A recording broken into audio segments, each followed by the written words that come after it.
Hi hello నమస్తే అందరికీ. నేను మీ Sunitha Reddy. Welcome to Sunitha's world. ఈరోజు గోరు చిక్కుడుకాయలు ఎగ్స్ కాంబినేషన్లో ఒక స్పెషల్ రెసిపీ చూపించబోతున్నాను. నిజానికి మనలో చాలామందికి గోరు చిక్కుడుకాయ పెద్దగా నచ్చదు, కానీ ఒకసారి ఈ స్టైల్లో ట్రై చేయండి. చాలా టేస్టీగా చాలా కమ్మగా ఉంటుందండి. ఈ గోరు చిక్కుడుకాయ ఎగ్ ఫ్రై అన్నంలోకి చాలా బాగుంటుంది. అన్నంలోకే కాదు, రోటీలోకి కూడా చాలా బాగుంటుందండి. ఇక లేట్ చేయకుండా ఈ ఫ్రై ఎలా చేయాలో చూద్దాం రండి.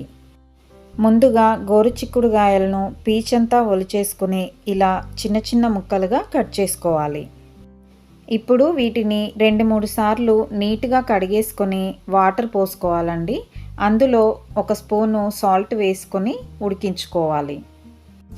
గోరు చిక్కుల్లో పీచు పదార్థం ఉండడం వలన ఇవి హెల్త్కి కూడా చాలా మంచిదండి. చూడండి, గోరు చిక్కుడుకాయలు చక్కగా ఉడికిపోయాయి. ఇప్పుడు వీటిని ఒక స్ట్రైనర్ సహాయంతో వడబోసుకొని పక్కన పెట్టుకోవాలి.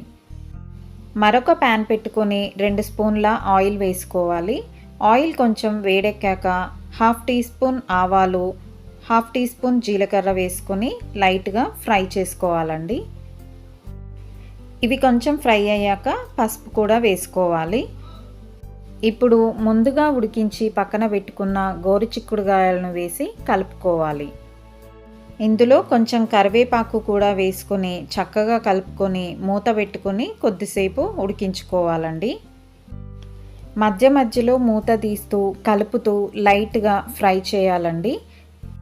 ఇక్కడ నేను తీసుకున్న గోరు చిక్కుడుకాయలు ఒక 1/2 కేజీ ఉంటాయండి. 1/2 కేజీ గోరు చిక్కుడుకాయలకి 3 ఎగ్స్ సరిపోతాయి. ఎగ్స్ ఎన్ని వేసుకోవాలనేది మీ ఇష్టం అండి. 3 అయితే కరెక్ట్గా సరిపోతాయి. మీకు ఎక్కువగా ఎగ్స్ కావాలి అనుకుంటే ఇంకొకటి ఎక్కువ వేసుకోవచ్చు, తక్కువ కావాలంటే ఒకటి తగ్గించుకోవచ్చు.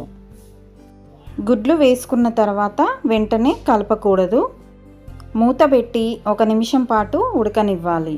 తరువాత మరలా మూత తీసి అంతా కలిసేలా ఒకసారి బాగా కలుపుకోవాలి. మళ్ళీ మూత పెట్టి 2 నిమిషాల పాటు ఫ్రై అవ్వనివ్వాలి. గోరు చిక్కుడుకాయ ఎగ్ మిశ్రమము పొడిగా అయ్యేంత వరకు ఫ్రై చేసుకోవాలి.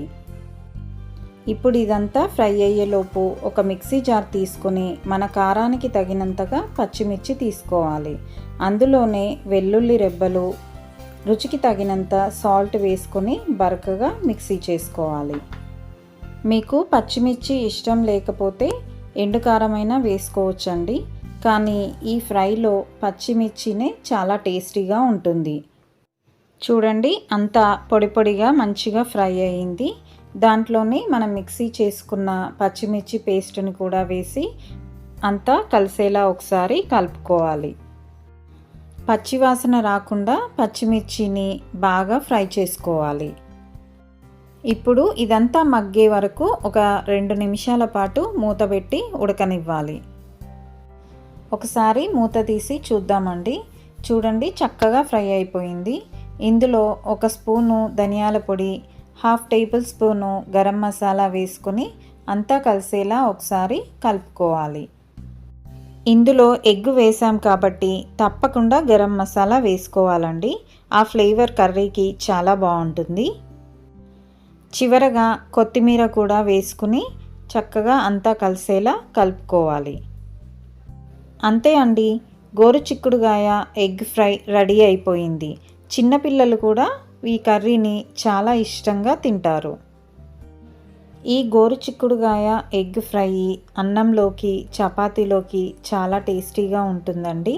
మీరు కూడా ఒకసారి ట్రై చేయండి.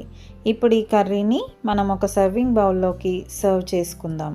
ఎంతో టేస్టీ అయిన గోరు చిక్కుడుకాయ ఎగ్ ఫ్రై రెడీ అయిపోయింది. ఈ రెసిపీ మీకు నచ్చితే లైక్ చేయండి, మీ ఫ్రెండ్స్కి ఫ్యామిలీ మెంబర్స్కి షేర్ చేయండి. ఇలాంటి మరిన్ని రెసిపీస్ కోసం ఇప్పుడే మన ఛానల్ని సబ్స్క్రైబ్ చేసుకోండి. Thank you for watching.